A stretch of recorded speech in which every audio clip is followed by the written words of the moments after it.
The priest should always carry himself in a dignified and recollected spirit of prayer throughout the entire Mass.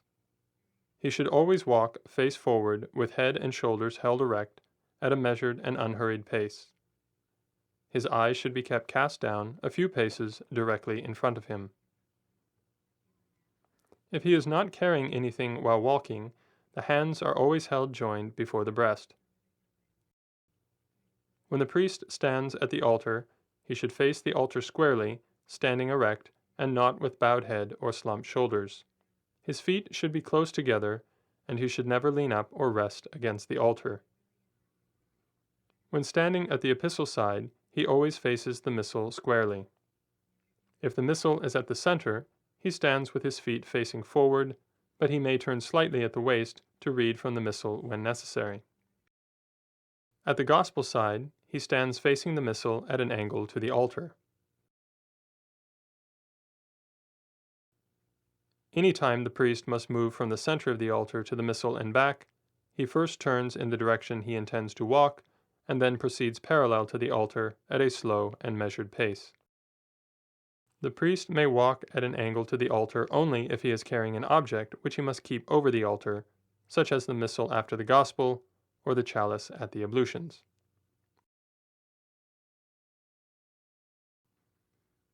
Even if the distance is very small, he should never shuffle sideways or step backwards. He may, however, take a small step backwards if it is necessary to make room to kiss the altar or genuflect. Any time the priest must turn around to face the people, he always turns by his right and then turns back around by his left, returning the same way that he came. The only two exceptions to this rule are the Orate Fratres during the offertory and the final blessing at the end of the Mass. These will be the only times when the priest continues turning by his right to make a complete circle.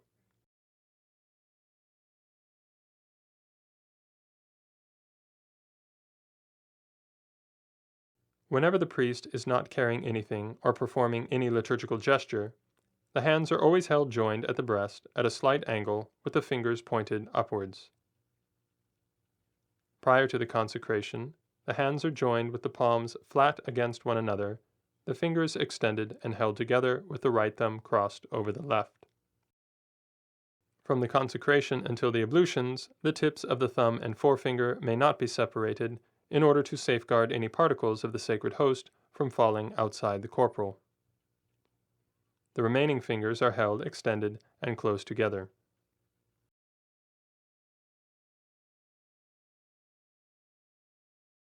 For certain prayers during the Mass, the rubrics direct the priest to bow and rest his joined hands on the mensa of the altar. Whenever the priest performs this gesture, the ring fingers are laid on top of the altar at the edge of the mensa, and the pinky fingers are pressed against the front of the altar. Prior to the consecration, this gesture occurs at the Oramus Te Domine, the In Spiritu Humilitatis, the Suscipe Sancte Trinitas, and the Te Igitur.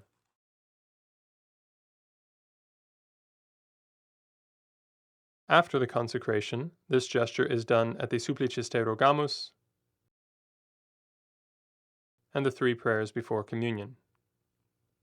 It is also performed once more at the end of Mass when the priest says the Placeat.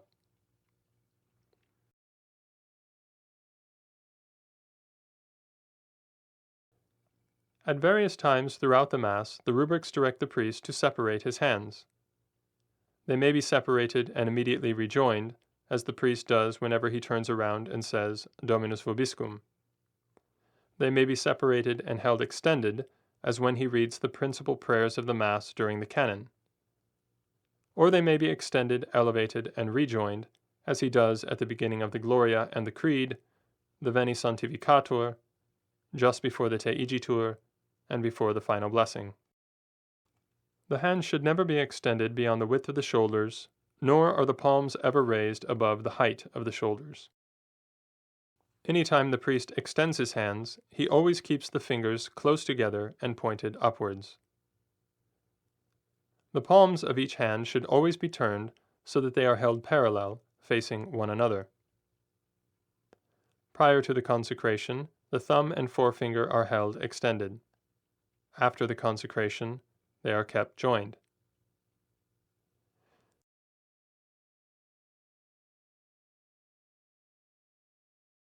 The rubrics also direct the priest at times to place his hands on the altar. Whenever the priest places one or both hands on the altar, the hand is always placed palm down, flat, with the entire palm on the altar and not just the fingers. Prior to the consecration, the hands are placed outside the corporal. From the consecration to the ablutions, the hands are placed inside the corporal, but near the edge, so that they don't come into contact with the host or any particles that may be on the corporal. Both hands are placed on the altar anytime the priest genuflects or kisses the altar. One hand is usually placed on the altar anytime the priest must perform some liturgical gesture with the other hand, such as when he makes the sign of the cross over an object or turns the page of the Missal.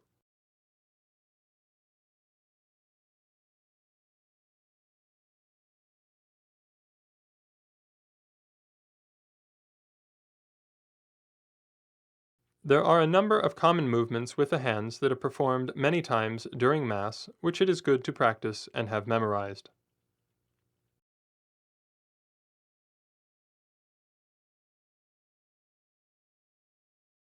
The sign of the cross is always made with the right hand.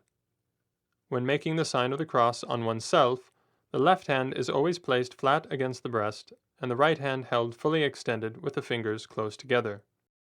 The priest traces the sign of the cross, his fingertips touching first the forehead, then breast, then left shoulder, then right shoulder. When the priest makes the sign of the cross on himself after the consecration, the left hand is held against the breast, not flat but turned, so that the joined thumb and forefinger do not touch the vestments. Only the 3 extended fingers of the right hand touch the forehead, breast, and shoulders. The priest makes several small signs of the cross before reading the Gospel. When making the small sign of the cross on oneself, the left hand is placed flat against the breast, and both the fingers and the thumb of the right hand extended in an L shape. The whole hand is moved to trace the sign of the cross with the soft part of the thumb on the forehead, lips, and breast. Whenever the sign of the cross is made over people or objects, the right hand is always turned so that the pinky finger faces the person or object being blessed. The forearm, wrist, and hand are always held straight, and the entire arm and hand moved when tracing the sign of the cross.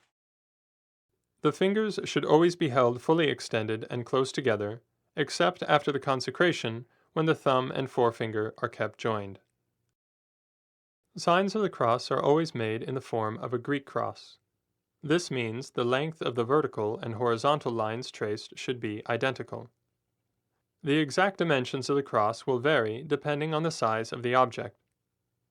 When making the sign of the cross over both host and chalice together, the dimensions are from the middle of the pall to the middle of the host. When over the host, the dimensions are that of the host.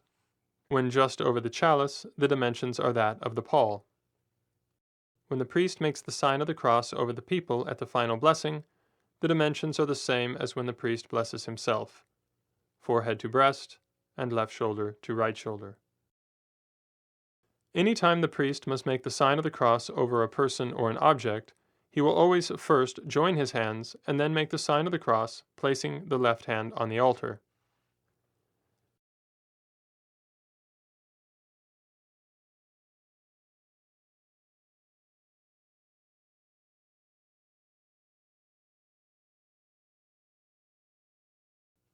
There are 4 times when the priest strikes his breast during Mass: at the Confiteor, at the Nobis Quoque Peccatoribus, at the Agnus Dei, unless it is a Requiem, and at the Domine non sum dignus immediately before communion.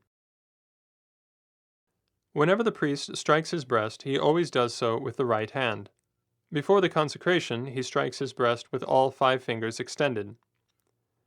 After the consecration, he strikes his breast with only 3 fingers extended, keeping custody of the thumb and forefinger.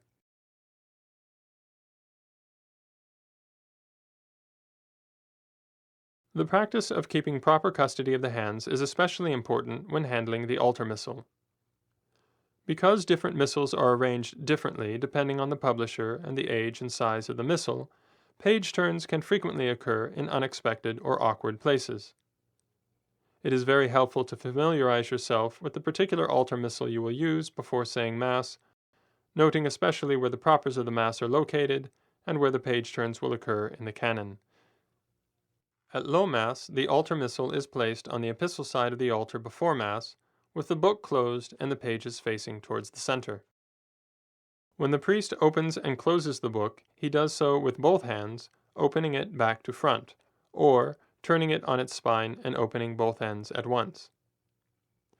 When the missal is at the epistle or gospel sides of the altar, the priest uses both hands to turn the page or move the ribbon. When the missal is at the center of the altar, the priest uses only the left hand to turn the page, placing the right hand flat on the altar. Prior to the consecration, the priest may use the thumb and forefinger of the left hand to turn the page or move the ribbon. After the consecration, the right hand is placed inside the corporal, and the left hand turns the page using only the second and third finger, since the priest cannot disjoin his thumb and forefinger.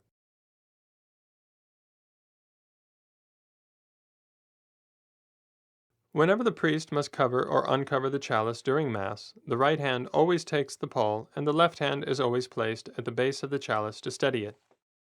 The pall is usually placed leaning up against the altar card or the back of the altar. It may also be placed on the corporal or leaned against the folded chalice veil.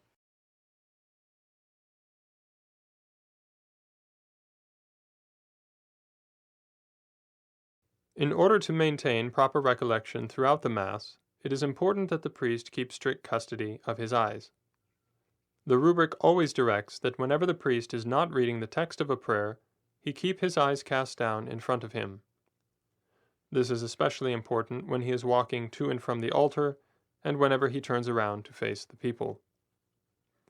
When reading a prayer from the Missal or the altar card, he must look at the text of the prayer even if he has the prayer memorized. Exceptions to this are at the offertory, when the priest must look at the host while saying the Suscipe Sancte Pater, and the altar cross while saying the Oferimus Tibi, and at the Pater Noster and the three prayers before communion, when he must look at the sacred host for the entire duration of the prayers. He should also keep his eyes intently fixed on the sacred species anytime he elevates them or genuflects after the consecration. There are 9 times during the Mass when the priest must raise his eyes to heaven. This usually means a momentary lifting of the eyes up to the altar cross or to the principal image behind the altar. It should only be a lifting of the eyes with a slight tilting of the head. The priest should never crane his neck or look straight up.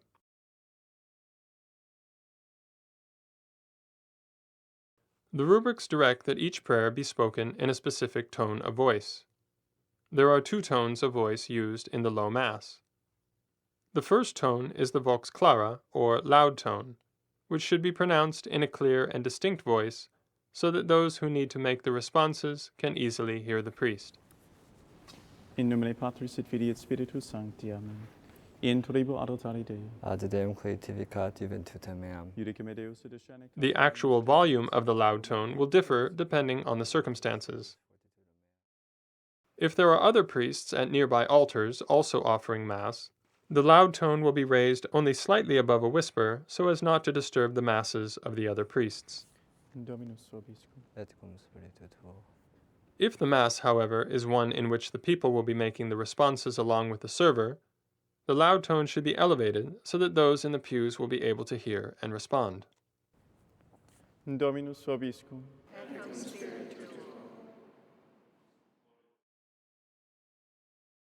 The second tone is the vox secreta, or the quiet tone, which should be heard only by the priest himself. The volume of the quiet tone should not be much more than a whisper, but should still be distinctly pronounced and audible to the priest.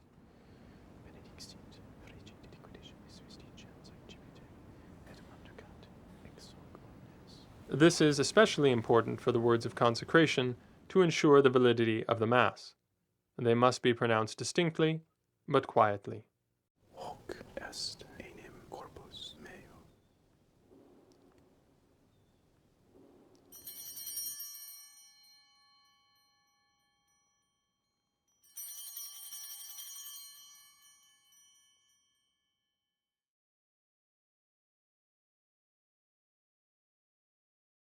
Throughout the course of the Mass, the priest will make a number of reverences to express adoration, veneration, and respect for God, Mary, the saints, and the Pope.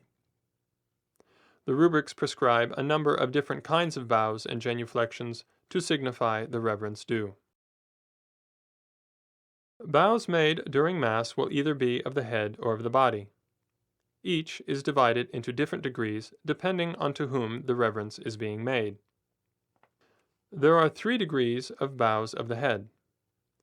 The slight bow is a slight bowing of the head only, with no movement of the shoulders. It is usually made to the Missal at the name of the Pope, or at the mention of the saint whose feast is being celebrated. The medium bow of the head is a deeper bow, but still with no movement of the shoulders. It is made at the mention of the holy name of Mary, and is usually made towards the Missal. If the principal image above the altar is of Our Lady, there is a long-standing custom of bowing the head towards the image, although this is no longer required by the rubrics. The low, or profound, bow of the head is a low bowing of the head combined with a slight inclination of the shoulders, but no bending at the waist. Only the head and shoulders are bowed. This bow is made at the mention of the holy name of Jesus, at the doxology and the Gloria Patri, whenever the priest says Oremus, and any time a bow is prescribed towards the altar cross or to the sacred host. When standing at the center of the altar, this bow will be made towards the altar cross. At the Gospel, it is made towards the Missal. When standing at the epistle side, the direction of this bow is not prescribed by the rubrics, and the priest may bow either towards the Missal or to the altar cross.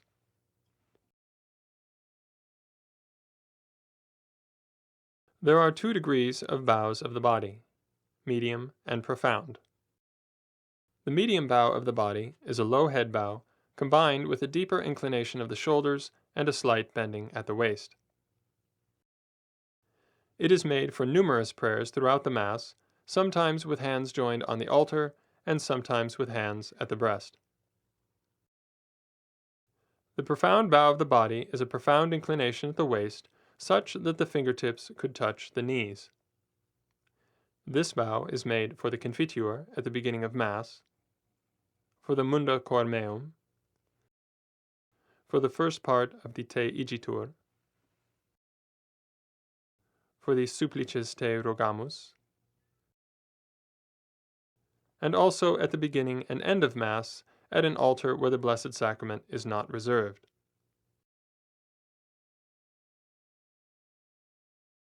A genuflection is a sign of profound adoration and is made during those parts of the Mass when special attention is called to the presence of our Lord on the altar, or a particular reference made to his incarnation. Whenever the priest must genuflect at the altar, he always places both hands flat on the altar, keeps his head and shoulders erect, lowers his right knee to the floor close to the heel of his left foot, and then rises in one fluid movement. In the Low Mass, all genuflections which are done at the altar are prescribed by the rubrics, and should be made whether the Blessed Sacrament is present on the altar or not. Reverences made at the foot of the altar, however, depend on whether the Blessed Sacrament is reserved either in a tabernacle on the altar or immediately behind the altar. When saying Mass at an altar where the Blessed Sacrament is reserved, whenever a reverence is to be made at the foot of the altar, the priest genuflects, placing his right knee against the first step. At the very beginning and the very end of Mass, when the celebrant is holding the chalice in his hands, he genuflects placing his knee on the floor, not against the step. If the priest celebrates Mass at an altar where the Blessed Sacrament is not reserved, the reverence made at the foot of the altar is a profound bow instead of a genuflection. Whenever the rubrics direct the priest to kiss the altar, the priest separates his hands and lays them flat on the altar. He then bends straight down and kisses the mensa of the altar near the edge. He should always bend straight down to kiss the altar without craning his neck to either side. If the mensa is particularly narrow, he may take a step back from the altar and kiss the edge. The priest kisses the altar each time he turns around to face the people, and also during the prayers Oramus te Domine, the Te Igitur,